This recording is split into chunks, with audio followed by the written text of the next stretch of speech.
I have watched you plant your worthless carcass on that bench every single evening for 2 weeks, and I am done watching it. Get up! You do not get to crawl into my depot and rot here like a dog that went under the porch to die. I'm just waiting on the 5 o'clock, sir. Same as always. I'm not troubling a soul. The 5 o'clock! The 5 o'clock! You haven't got 2 dimes to rub together. You've never bought a ticket in your life. You just sit there day after day, stinking up the bench where paying people wait, staring at nothing with that empty look. Like the broke-down old animal you are. You think I don't know exactly what you are? You're a buzzard. You're vermin in a dead man's coat. You sit and you wait for somebody to drop a coin or set down a bag so you can snatch it and scuttle off. Well, there is nothing here for you. There never was. Get your filthy hands off that bench and crawl back to whatever hole spat you out before I telephone the police and have you dragged off it by your heels. Sir, please. I'll be gone the minute the bus comes. I only need to see it come in. I don't care. Get out now! And Victor Seeley reached down and tore it out of the old man's hands. It came apart a little as it came free, because the old man tried to hold on and then made himself let go rather than have it ripped. And it fell open in Victor Seeley's fist in the long gold 5 o'clock light. And it was not a bottle. And it was not stolen. And it was not filth. It was a telegram. A Western Union telegram. 3 years old. Worn soft and furred at the folds from being opened and closed 10,000 times. The kind of paper that has been carried against a man's heart so long it has gone from paper to cloth. The Secretary of War desires to express. And folded inside it, so it wouldn't bend. A photograph, a young man, maybe 20, in the dress uniform of the United States Army, looking into the camera with his chin up and his whole life still ahead of him. And on the back, in pencil, in a young man's hand, right here, Pop, meet me right here. Victor Seeley stood there in the gold light holding another man's dead son in his fist. And the old man, who had not raised his voice once, who had let go rather than let it tear, looked up at him and said, very quietly, "That's my boy. Please don't drop him. I've got nothing left of him but that." Within the week, Victor Seeley was going to wish, with everything in him, that he had never touched it. But first, let me take you back, 4 years back, to a different evening at that same depot, and a young man with a duffel bag on his shoulder turning around at the bus door to make his daddy a promise. The old man's name is Isaiah Boone. In the spring of 1954, he was 70 years old. And for 3 years, he had come to the Trailways Depot on Main Street every single evening at 5 o'clock to meet a bus his son was never going to be on. To understand why, you have to know about Lonnie. Lonnie Boone was Isaiah's only child. He and his wife Pearl had married late and waited long, and grieved through years of empty cradles before Lonnie came, in 1930. And so the boy arrived into a love that had been saving itself up for decades. A love that had given up hoping and then been answered. And there is no fiercer love on earth than the kind that had already quit. Lonnie was the son those two people rose by. Pearl used to say God made them wait so long because he knew they'd need the practice and patience to deserve a boy that good. And he was good. Not perfect. He was a boy. He was mischief and backtalk and a knack for vanishing when the woodpile needed splitting, but good in the bone. The kind of child who carried old women's groceries without being asked and gave his lunch to a kid who had none and never mentioned it. Smart. 2. Brilliant, even. Though the colored school in that town ran 4 months a year and stopped at the 8th grade, so most of what Lonnie learned, he learned from a stack of library cast-offs Isaiah smuggled home from the mill where he swept up, and from his own hunger. Isaiah worked 31 years at that lumber mill so that Lonnie wouldn't have to. And the whole plan? The dream the two parents whispered about after the boy was asleep was that Lonnie would get out, go north, be something in a place that would let him be something. You'd have known it to sit at their supper table any evening. The size of that dream and the love under it. Isaiah would come home gray with sawdust and aching. And Lonnie would have a book open under the lamp. And the boy would read his daddy something out of it history. Mostly. Or the speeches of men who'd change things and they'd argue it back and forth. The unlettered father and the brilliant son. The father proud past, speaking every time the boy bested him. Pop, listen to this. This man here says a man's only as free as what he knows. Says they can chain your body, but if your mind's free, you'll get loose eventually. Every time. History proves it. That's so Isaiah, scrubbing sawdust off his forearms at the basin. Not turning around so the boy wouldn't see his face. And what you're gonna know. Then. That's gonna get you loose? Everything. I'm gonna know everything. I'm gonna go up to Chicago like Cousin Ray, and I'm gonna take classes at night, and I'm gonna be, and here the boy would always pause. Because the dream was so big, it embarrassed even him. I'm gonna be somebody you can read about. Pop, you watch. You're gonna open a newspaper one day, and there I'll be. I can't read a newspaper. Fool child. Then I'll read it to you. Long distance. I'll call you on the telephone and read you my own name out the paper. And Isaiah Boone would stand at that basin with his back to his son, so the boy couldn't see what those words did to him.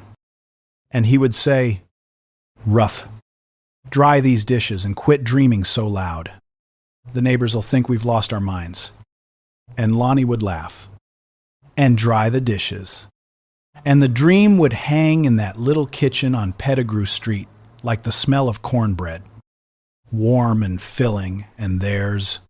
That was the boy. That was what the war took. Not a statistic. A kitchen full of times I'm going to be somebody you can read about. Pop. Then Pearl died. In 1949. Of the slow thing that takes so many tired women. And it was just Isaiah and Lonnie. Father and son. The two of them in the little house on Pettigrew Street. Holding each other up. And then, in 1950, the war came in Korea. And the draft came with it. And Lonnie Boone, 19 years old. His whole life still folded up inside him, waiting to open, got the letter. I have to stop here, this early, before we go on. Because there's a thing about that war and those boys that the story turns on. And most people have let themselves forget it. They sent black boys to die for a country that wouldn't let them sit at its lunch counters. Lonnie Boone put on the uniform of the United States. And that same uniform couldn't get him a cup of coffee at the depot he shipped out of. He went to fight for the 4 freedoms in a Jim Crow army. In a country that would bury him when he came home. In a separate cemetery. On the colored side of the fence. And the boys did it anyway. Went. And fought. And an awful lot of them died out of a hope so stubborn and so unrewarded, it breaks your heart to look at directly. The hope that maybe,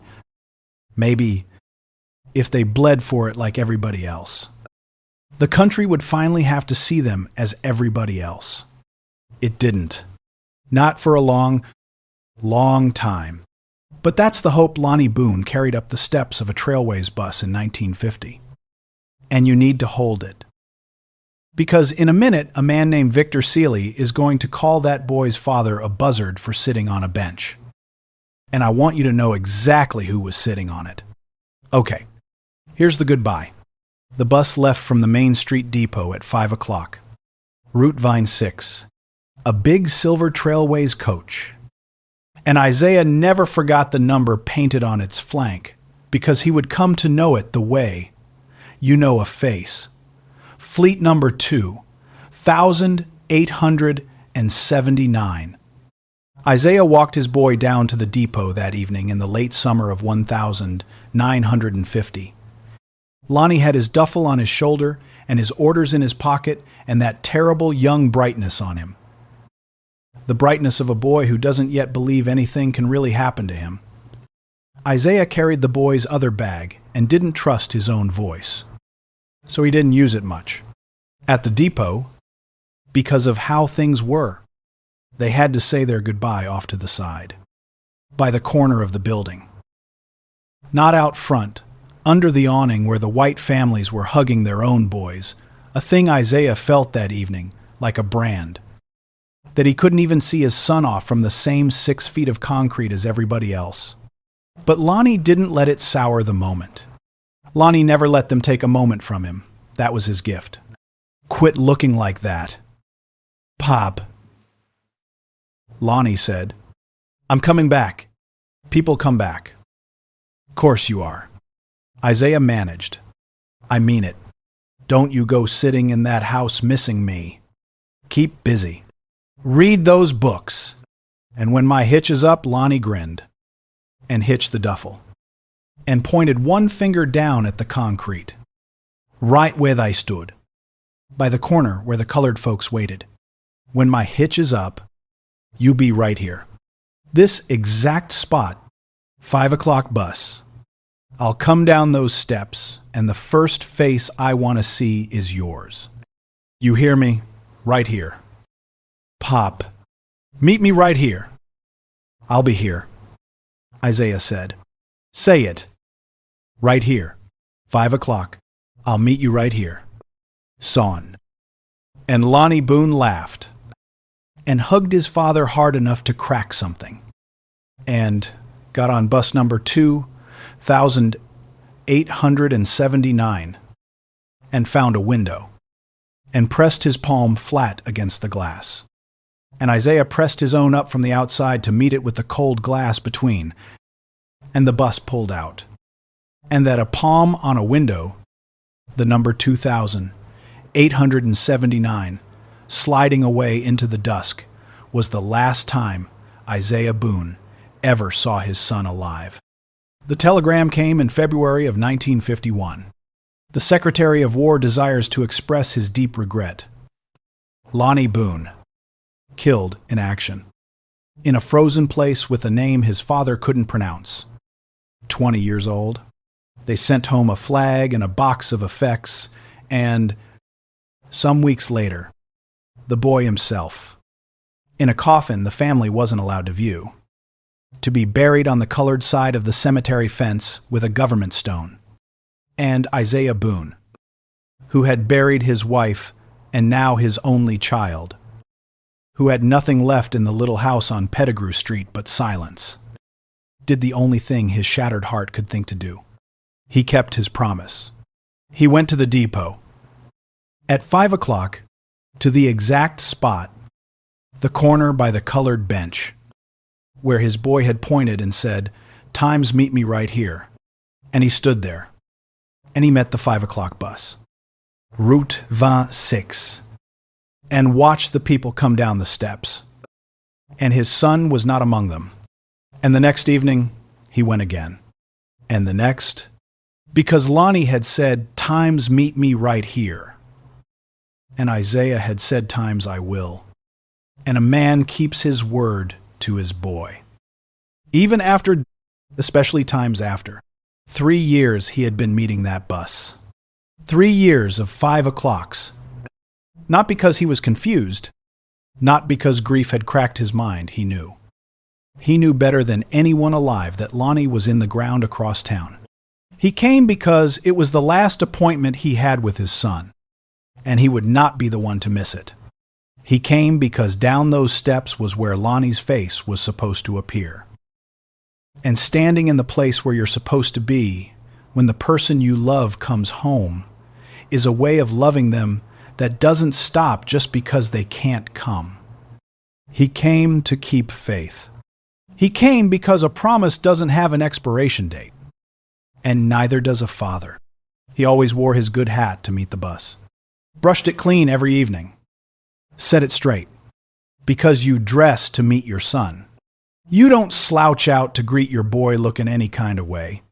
3 years. The good hat. Every 5 o'clock. That is the man Victor Seeley called a buzzard. That is what was sitting on the bench. Now, let me tell you about Victor Seeley. Because the gold light's gone hard now and he's standing there with a dead boy in his fist, not yet understanding what he's holding. Seeley was new, 3 months new. The agent, the Trailways Company, had sent to run the Main Street depot after old man Carruthers retired. He was 37. Ambitious in the small, mean way of a man who has decided that the problem with his life so far is that he hasn't been in charge of anything. And now, finally, he was in charge of something. A bus depot in a town he considered beneath him, which only made him meaner. Because there's no tyrant like a man lording over a kingdom he's ashamed of. He'd come in talking about efficiency and cleaning the place up and the kind of element we attract. And the staff had learned fast that element was Victor Seeley's favorite word, and it never meant anything good. He'd noticed Isaiah inside the first week. "Who's the old colored fella out by the side?" he'd asked the porter. A black man named Roosevelt who'd worked that depot 20 years. Every evening, 5 o'clock. Just sitting. "What's his story?" "That's Mr. Boone." Roosevelt said, "He don't bother nobody. He just... Does he buy tickets?" "No." "Sir, he... Does he have any business on this property at all?" Roosevelt had hesitated, because the true answer was the kind of thing that doesn't translate into Victor Seeley's language. And he knew it. He's waiting on somebody. Roosevelt said, "Finally," which was true, and which Seeley heard the way he heard everything, through the filter of his contempt, waiting on somebody for 3 years. Seeley said flatly, "Sure, he's a vagrant. Roosevelt, he's loitering. We don't run a flophouse for that element. Next time he shows up, I want him gone." And from then on, it had been a campaign, conducted in that voice, a little more each evening, the way a cruel man tests how far a thing will bend. Seeley didn't do it all at once. He did it in escalating doses, and he made sure to do it where people could hear. Because humiliating the old man was, somewhere down in the rot of him, a way of announcing his own importance. "Still here," he'd say, loud, walking past. The professional bench warmer you'd think a man would have sometimes shame. A few evenings later, he crouched down in front of Isaiah, the way you'd crouch to scold a dog, and put his face close. "Let me explain something to you, because I don't think it's getting through that thick skull. This is a place of business. Business. People come here. White people, paying people. And they don't want to look at," he gestured at all of Isaiah, head to shoe at this. "At you, you're an eyesore. You lower the value of the whole operation just by sitting there breathing. Do you understand the words I'm saying to you, or do I need to say them slower?" "I understand you, sir," Isaiah said. "Then why are you still here?" "Because I'm waiting on the 5 o'clock. It made Seeley crazy, that answer. The flat, unmovable patience of it. The way it never gave him the fear or the fight he was digging for. A few evenings later, he tried a different shovel. "I asked around about you today," he said, triumphant, like he'd solved something. "Carruthers' old crowd. You know what they told me? Nobody's coming for you. There's no 5 o'clock for you. There never was. You're a sad, broke, half-cracked old fool who sits in my depot because the alternative is sitting alone in some shack. And you'd rather inflict yourself on paying customers than face the fact that you've got nobody and nothing. That's the truth, isn't it?" That's the pathetic truth of it. And Isaiah, who could have told him the actual truth, who could have laid the telegram on the bench between them and watched the man choke on it, Isaiah said nothing. Because the truth of Lonnie was not a thing he was going to spend to win a point with a man like Seeley. The truth of Lonnie was sacred. And you don't hand the sacred to the profane just to wipe a smirk off his face. So he kept it. He kept his boy to himself and let Seeley think he'd landed a blow. And that restraint, that refusal to use his dead son as a shield is one more thing. Seeley was too small to even perceive, let alone understand, and to Roosevelt, in front of Isaiah, as if the old man were furniture. You see this? This is what I'm talking about. This is the element. You let one sit. You get 10. Run him off. Roosevelt never ran him off. Roosevelt would catch Isaiah's eye and give the smallest shake of his head. A private apology between two black men who both understood exactly what they were and weren't allowed to do in that town in that year. And Isaiah would give the smallest nod back times. I know. Son, it's all right. You keep your job. Don't you lose your job over me times? And he would stay on the bench. Because Lonnie had said, meet me right here. And a depot agent's cruelty did not outrank a promise to his boy. He would take whatever Seeley dished, the way he'd taken everything that life in the South had dished for 70 years, with a stillness that Seeley, and this is the thing about men like Seeley, read as weakness, as proof, as license to push harder. Because a man who has never once in his life had to swallow anything cannot tell the difference between a man who's broken and a man who's simply decided that some things are worth more than his own comfort. Seeley looked at the most unbreakable patience he'd ever encountered and saw a buzzard. And on the 5th of May, 1954, at 5 o'clock, with the bus due any minute, Victor Seeley decided to finish it, and he tore a dead soldier's photograph out of his grieving father's hands. For a moment, Seeley just stared at the thing in his fist. The telegram. The boy in the uniform. Right here. Pop, meet me right here. And you could see him reaching for the contempt. Reaching for his word. Element. Vagrant. Buzzard. And finding, for the first time, that it wouldn't quite close around what he was holding. This is, he started. Where'd you get this? Who is this? That's my son, Isaiah said again. And he stood up off the bench. Slow, the way a 70-year-old man stands, and he held out his open hand. Not grabbing, just open. Waiting. Sergeant Lonnie Boone, United States Army. Killed in Korea, February of 1951. He was 20 years old. His voice didn't shake. It was the steadiest thing in that depot. He left out of here on the 5 o'clock. Route 26, the summer before. Stood right where you're standing. And he told me to meet him right here when his hitch was up. So that's what I'm doing.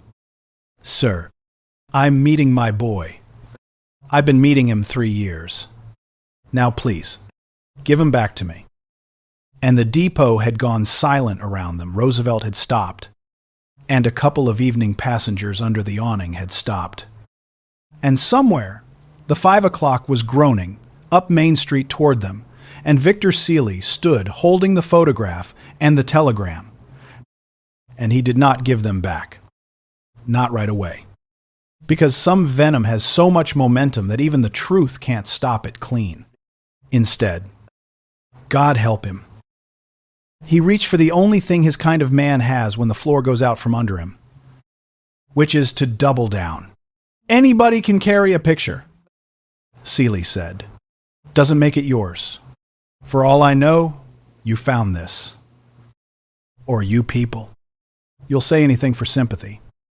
Anything to keep squatting where you've got no Victor. It was Roosevelt. 20 years that man had said sir and Mr. Seeley and yes, sir, and swallowed everything. And now he said, Victor. Just the name. Flat. And it stopped the agent like a slap. Because Roosevelt had never once in 3 months spoken to him like a man speaks to an equal. And the wrongness of it, the sheer breaking of the order of things, told Seeley something was happening that he didn't understand. I knew that, boy, Roosevelt said. Quiet. Walking over, Lonnie Boone carried his bag onto the 2,879 myself. The evening he shipped out. Best young man this town ever raised and didn't deserve. And that's his daddy. And you're standing there with the telegram that killed half of what was left of him in your hand, calling him a liar. Roosevelt didn't raise his voice either. None of the dignified men in this story ever raise their voices. That's how you tell them. Give the man his son back. Victor. Right now. Before there's not enough left of you in this town to put on a bus. Hold on. I have to come up for air. Because of all the things I've told you on this channel, this is the one I can least stand to tell straight through. A man sat on a bench to meet his dead son. That's all. That's the entire offense.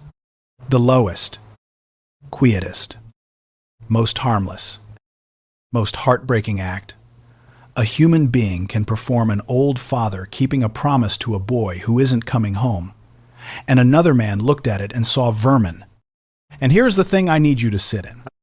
Because it's the whole point. Victor Seeley didn't do that because Isaiah Boone did anything. Isaiah did times nothing. He sat. That's the purest form of this particular evil. The kind that doesn't even need a pretext. That looks at a black man existing sitting, breathing, grieving, and decides that the existing is itself the crime. Seeley didn't need Isaiah to do something wrong. He only needed him to times be there. And the cruelest, truest part is that the more harmless Isaiah was, the more it enraged him. Because cruelty like that isn't a response to threat. It's an appetite. It goes looking. Okay, I'll finish it. Victor Seeley gave the photograph back. He didn't do it gracefully, and he didn't do it kindly. He did it because Roosevelt's voice and the silence of the watching passengers and the thing in his own hand had finally, between them, gotten through, even to him, that he had stepped past some line, that even that town, with all its lines, did not let a man step past. He shoved the telegram and the photo back at Isaiah, and Isaiah took them with both hands, careful, the way you take a sleeping child, and folded the photo back inside the telegram and pressed the whole soft bundle flat against his coat over his heart. And he sat back down on the bench. Because the 5 o'clock was pulling in right then, the big silver coach, and Isaiah Boone had a son to meet, and there had been witnesses. That mattered, the way it always matters. 2 women under the awning, waiting for that very bus, had watched the whole thing, and one of them, a heavy-set white woman with a church fan and a hard face, had gone very still. And as Seeley turned to go, she said, to his back, not loud, in a voice like a closing door, "My boy didn't come home from Anzio." That was all she said. My boy didn't come home from Anzio. But she said it looking right at the old man on the bench. And then she looked at Seeley. And the look finished the sentence, and you just did that. To one of us. To a father like me. Over a bench. Seeley didn't answer her. There was no answer. He went into his depot, and the women stayed. And one of them, the one who'd spoken, crossed the platform and sat down on the far end of Isaiah's bench. On the colored bench. In 1954, with her church fan, and waited for the 5 o'clock next to him, and did not say another word. and did not have to. Isaiah touched his hat to her. She nodded once. Two parents of two dead boys, sitting on one bench in the gold light. The town would talk about that too. And Victor Seeley walked back into his depot. And he thought, the way that kind always thinks, that it was over. That he'd weathered an awkward minute, that tomorrow he'd have the old man trespassed properly, and that would be that. It was not over. It was just getting started. In the quiet way, the realist justice always works, not with a thunderclap, but with a town slowly turning its head. Now here is how the justice came. And I want you to notice that nobody planned it. Nobody organized it. No hero rode in must. It came the way water finds the low places. It came because in a small town, everybody knows everything by morning. And a thing. This ugly travels fastest of all. Roosevelt told his wife, who told the women at the church, who had known Pearl Boone and had wept at Lonnie's service. The two passengers under the awning told their families. The bus driver, a man named Earl Tuttle, who had in fact driven that route for years, and who times had, as it happened, driven young Lonnie to the induction center himself, once upon a time heard about it that very evening and was sick over it. And Earl Tuttle was white, and a veteran of the First War, and the kind of man who took the word time soldier times with a deadly seriousness that didn't, in his mind, stop at color when it came to a boy who died in the uniform. By the next afternoon, the story was the only thing anyone in that town was saying. And the shape it had taken in the telling was the shape that mattered. The new man down at the depot called Lonnie Boone's daddy a buzzard, tore the boy's death telegram right out of the old man's hands. A Gold Star father, waiting on the bus his dead son shipped out on, and the new man spat on it. Now I have to be honest about this town, because the story's a lie if I'm not. This was a segregated southern town in 1954, and it did not, that week, have a great awakening about racial justice. The same people clucking about Victor Seeley would have moved to another pew if Isaiah Boone sat in their church. That's the bitter truth, and I won't paint over it. But there is a thing even an unjust town holds sacred when it's convenient to, and that thing is its war dead. And the families of its war dead. And in 1954, with the wounds of two wars fresh, and the flags still folded on so many mantles, a Gold Star father was a Gold Star father, and a man who would tear a dead soldier's photograph out of his father's hands and call him vermin, had violated something the town did revere. Even if for reasons more about itself than about Isaiah. Seeley hadn't just been cruel to a black man, which the town would have shrugged at. He'd been cruel to a Times Gold Star father. Loudly, pettily, over nothing. And in doing so, he'd shown the whole town the size and pointlessness of his cruelty. And a town will forgive a great deal in a man, but it will not forgive him for being small. The Trailways Company got letters. Earl Tuttle, the driver, went over Seeley's head to the regional office and said his piece as a veteran and a 20-year man, and made plain he wasn't the only one. The town's American Legion post, which would never in 1,000 years have admitted Lonnie Boone as a member, nonetheless took quiet. Lethal offense on behalf of a fallen serviceman's family, because that was their sacred ground, and Seeley had trampled it. And the company, which did not care one whit about Isaiah Boone, but cared a great deal about a depot that the whole town had suddenly turned against, did the math that companies do. Within the week, and this is the modest, quiet, true scale of it, no headlines, no courtroom, no grand reckoning, Victor Seeley was gone, transferred. The company called it to a freight office 200 miles off, a nothing posting, a demotion wearing a polite word. He left the town having gained exactly the opposite of the importance he'd come grasping for. He left as the man who'd disgraced himself over a grieving old father. The cautionary tale.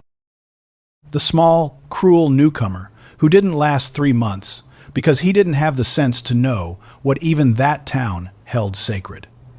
He'd wanted to be somebody. He got to be a story people told to explain what kind of man you must never be. Now let me tell you what happened to each of them. Because the itemizing is where you get to breathe out. Even if some of these breaths catch. Victor Seeley got no prison and no public trial and no fists. That's not how this one went. And 0. 384 is the honest measure of it. The justice that found him was modest and quiet and entirely sufficient.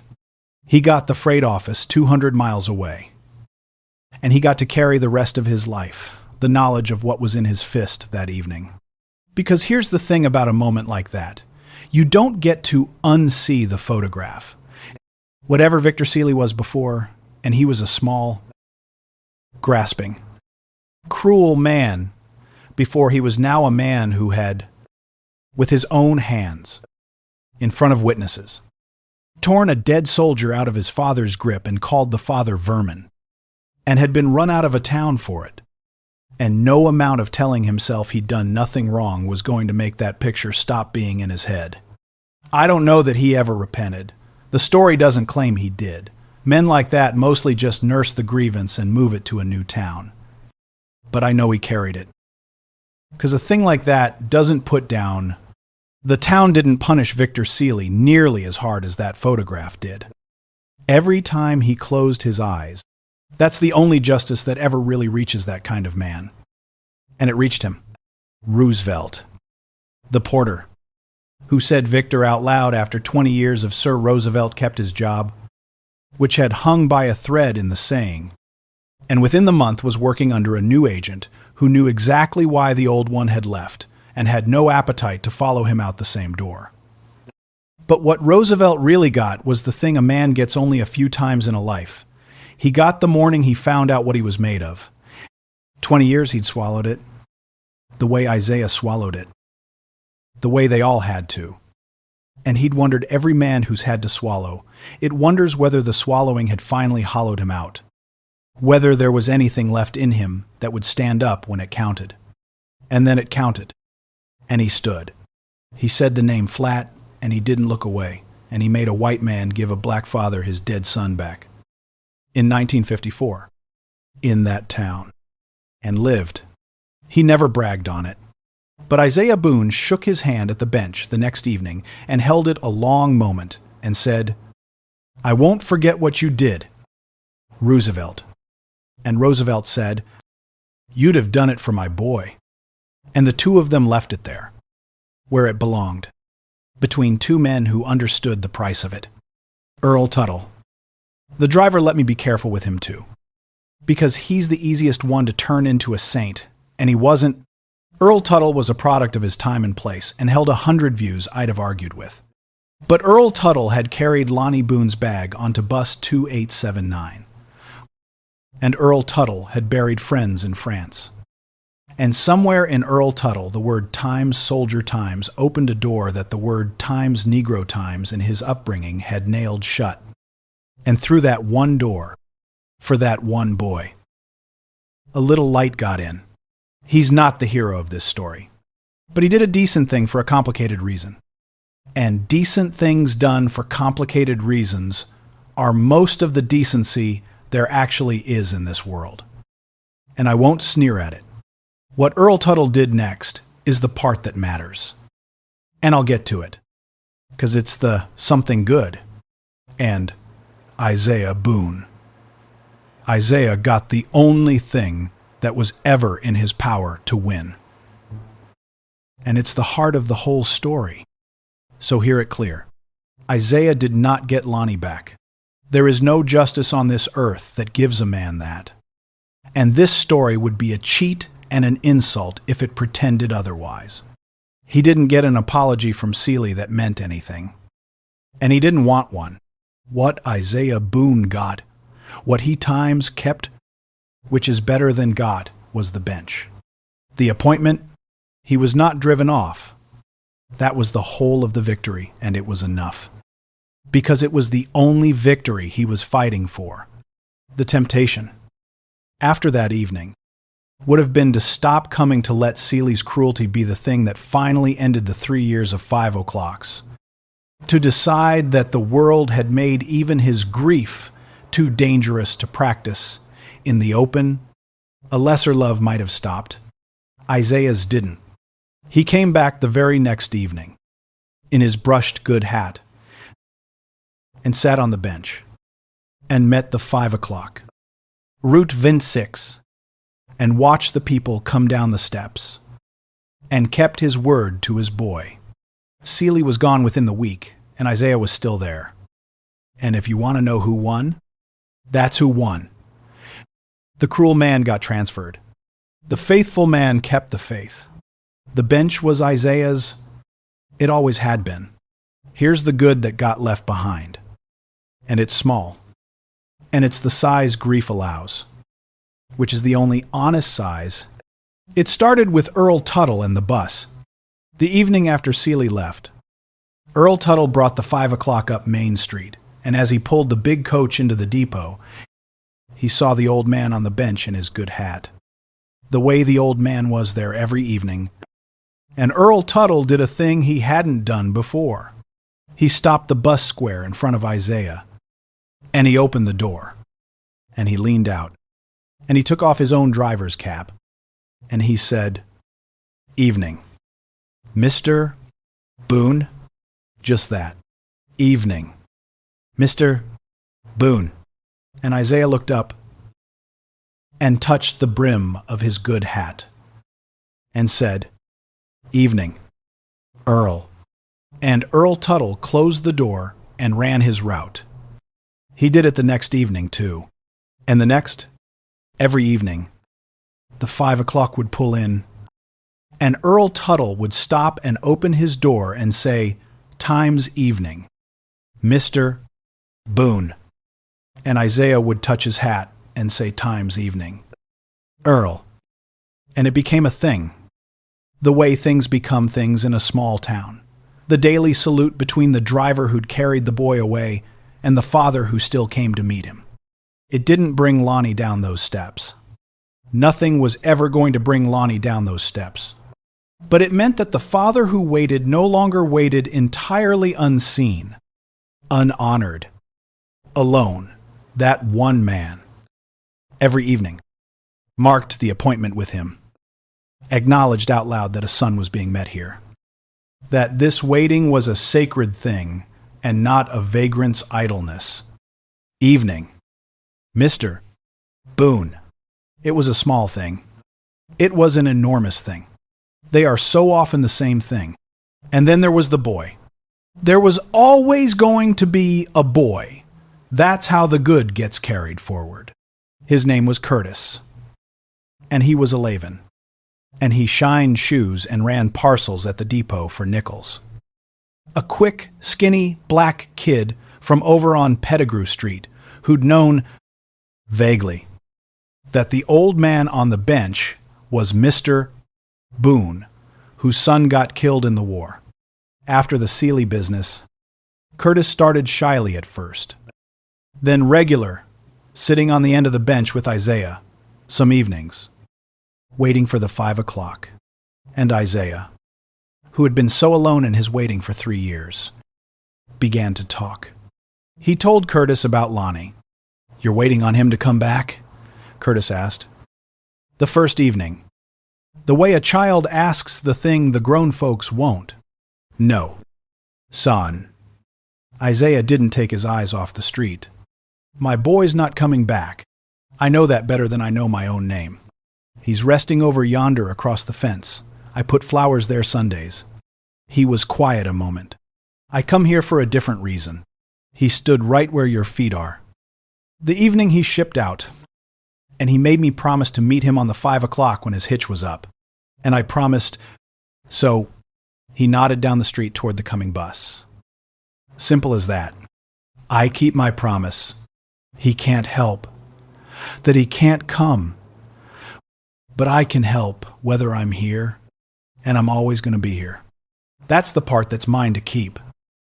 Curtis thought about that the way an 11-year-old thinks, frowning at it, turning it over. But he's not going to come. No. And you come anyway. I come anyway. How come that don't make you sadder?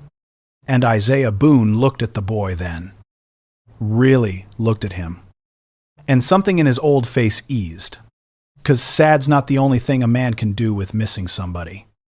Curtis, you can let the missing make you bitter and shut the door. Or you can let it make you faithful and keep the appointment. Same missing. 2 different men come out of it. I decided which man I was going to be. He turned back to the street. Now, you want to know about him? My Lonnie? He gave his lunch away near every day to a boy who didn't have one. And never said a word about it. And went hungry himself till supper. That's the kind he was. Let me tell you about my boy. And he told him, evening after evening. As the 5 o'clocks came and went, Isaiah told Curtis about Lonnie, the books by lamplight, the dream of Chicago. I'm going to be somebody you can read about. Pop time's the stories a father tells when the telling is the only place his child still lives. And Curtis listened, and asked questions, and learned Lonnie Boone, the way you learn a person you'll carry. Until a boy who'd never met Lonnie could tell you about him. Until there was, in the world, one more person who said the name, Lonnie Boone, and that an 11-year-old on the end of a bench, learning a dead soldier by heart from the soldier's father, that was the something good, the only kind that grief leaves room for, which is that the love gets handed down, and the name gets carried, and the appointment gets kept by more than one. Curtis kept coming for years, and when Isaiah Boone finally got too old to walk down to the depot, and then, a while after that, when Isaiah followed Pearl and Lonnie at last, an old man who had kept every promise he ever made, it was Curtis, grown by then, who came some evening still, to the bench, at 5 o'clock, and sat a minute as the Route 26 pulled in, not out of confusion, out of faith, because somebody had taught him that you keep the appointment, that standing in the place where the people you love are supposed to come home is a way of loving them that doesn't stop, that a promise doesn't have an expiration date, and neither does a father, and neither, it turns out, does the boy who sat and learned at his side, and Curtis told his own children, when they were old enough, about a man named Lonnie Boone, who gave his lunch away and read by lamplight and was going to be somebody you could read about, and who died for a country that wouldn't serve him coffee, and about Lonnie's father, who met the 5 o'clock bus for the rest of his life in a brushed good hat, so that there'd be more than one to say it, so that the name would outlast the bench, and the depot, and the town's bad memory, and even Curtis himself, Lonnie Boone. Say it. He was real. He was loved past all reason. Somebody met his bus every single evening, faithful as sunrise. And you should know his name. So come back to the depot with me one last time. Same Main Street. Same awning. Same long gold 5 o'clock light coming down the way it comes down in spring. There's an old man on a bench in a brushed good hat, sitting up straight, watching up the street for the silver shape of the Route 26. He's got a soft worn telegram and a photograph pressed flat over his heart. He is doing nothing. By the measure of the world, just an old man on a bench at closing time. And he is doing the most enormous thing a human being can do, which is to keep faith with love past the point where love can be answered. The bus groans up Main. It stops square in front of him. The door opens. A driver leans out and takes off his cap. Evening. Mr. Boone. The old man touches his brim. Evening. Earl.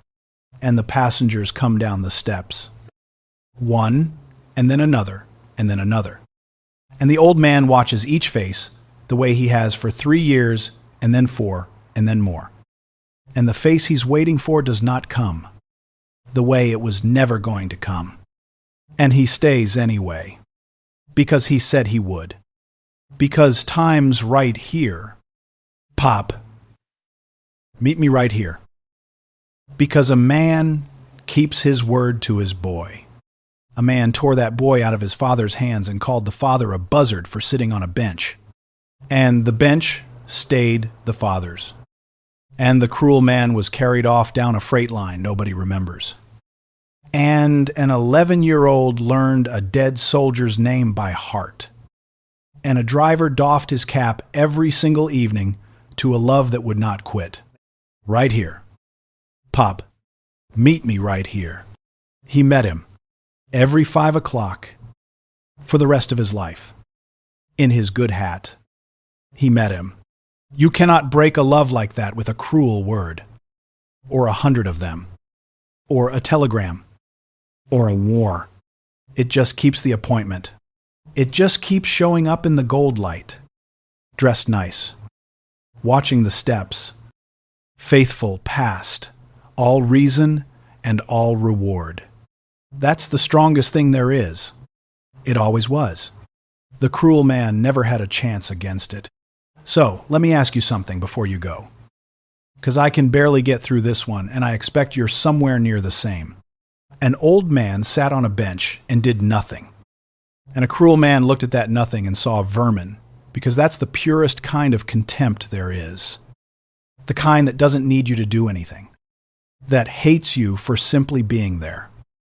Simply existing. Simply grieving where it can see you. And the thing that beat it wasn't power. And it wasn't a hero. And it wasn't even, mostly, justice. It was a love that refused to stop keeping an appointment. So be honest with me. Who's your 5 o'clock? Who is it you'd stand at that bench for? Who is it you already do? In whatever way you do it. A grave you visit. A chair you can't give away. A name you say out loud so it doesn't go quiet. Tell me about them down in the comments. Say the name. I read every single one. And on this story. More than any other. I want to know who you're still meeting at the bus. And if this got into you somewhere, if you've ever waited on somebody who couldn't come, or you've ever been looked at like vermin for the crime of simply being where you were, do me a kindness. Like this. So it carries to the next person who needs it. Share it with somebody who's keeping an appointment with somebody they lost. And subscribe. Because this whole channel is about exactly one thing, what it costs us. Every single time.